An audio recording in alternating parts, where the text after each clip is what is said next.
I have to say, if this doesn't turn out to be the best sounding podcast in the history of the way I heard it, the point is, for the first time in the history of this podcast, everybody has a professional or a semi-professional microphone, and which we'll we're see using, if the content... and all of us. We'll see if the content matches the technology. No guarantees, but aside from the technology, you are also listening to, dare I say it, 3 professional voiceover artists who are prepared to have a wide-ranging conversation, not only on the origin of the Schneebly name, but what I want to do with you, Lindsay, today, if time permits, I want you to help me answer the question I've been getting every single day for the last 20 years, which is not, believe it or not, what's your dirtiest job?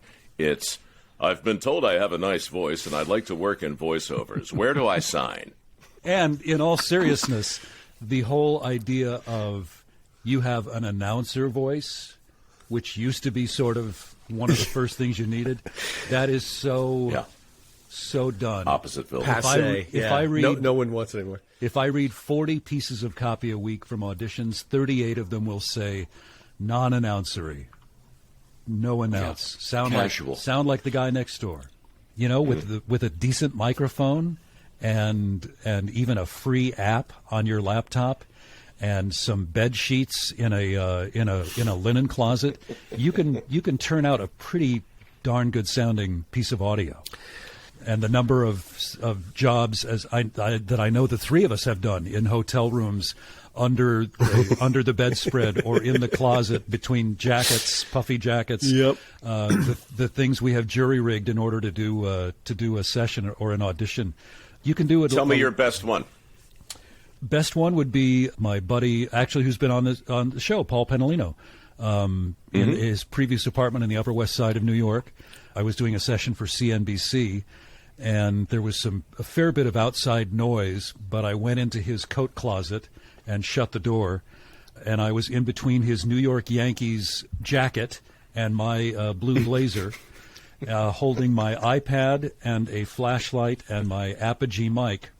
I did the session, emailed it to the client at CNBC, Lisa Thaler, fantastic producer, and she calls back 10 minutes later and she said, "This sounds really good. Where are you?"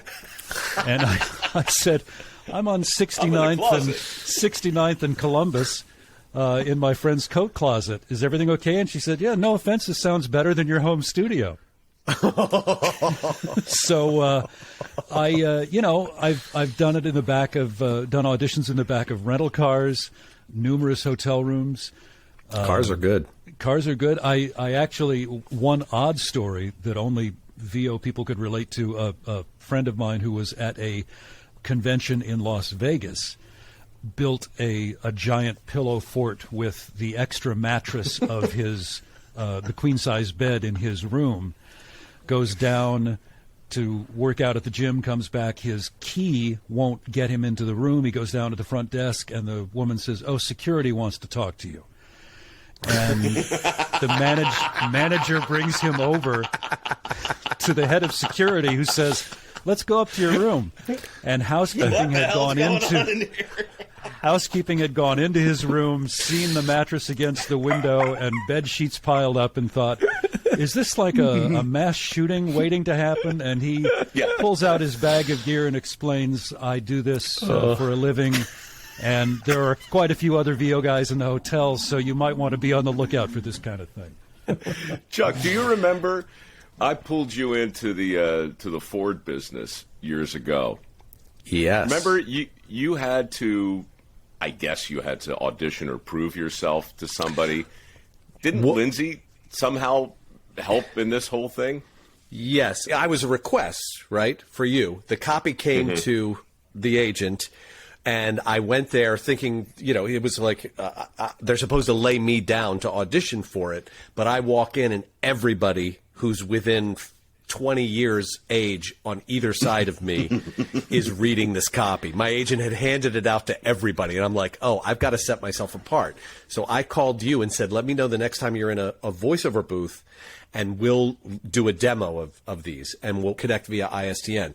And I knew Lindsay had one, so I asked Lindsay, And I believe the payment for said demo was getting a picture of you, Mike, signed, I believe. And I actually Lindsay, have got two. I have both of them right here. No. And what I love about it is that my name is misspelled by Mike on both of them. The first one says, Lindsay, thanks for the use of your shitty studio, Mike. And the second one says, Lindsay, your studio blows, Mike Rowe. At least he's consistent. Yeah. But I saved them because I'm a huge Mike Rowe fan.